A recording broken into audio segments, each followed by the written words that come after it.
来乡亲啊，继续来看台南两位员警，这个杜明成甲周瑞杰，因为追测到查拉车，互对方攻击损失，再起来举办着告别式，警界有500外的同仁来甲因送。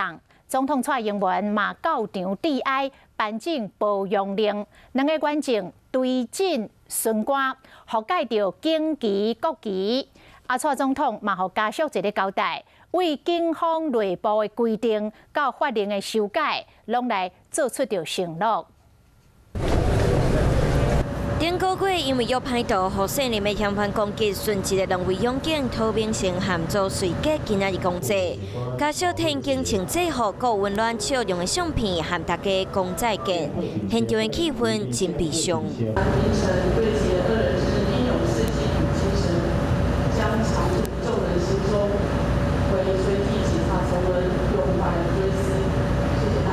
民权派出所长讲到后天回忆两位殉职同仁的好，现场我放两位在生的影片，希望大家会记得因上好的一面。颁证褒扬令。总统蔡英文嘛到现场发褒扬令，而且慰问爱上家属，对随时嘛承诺会进行修法。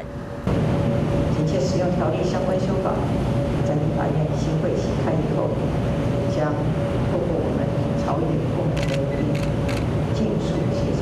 现场对阵两位勇警、卫巡官，还有500多位警界人士到场致哀。两个人在生所属的第2分局民权派出所，除了值班人员以外，全部的同仁拢到场送因最后一程，希望因会当安心啊行。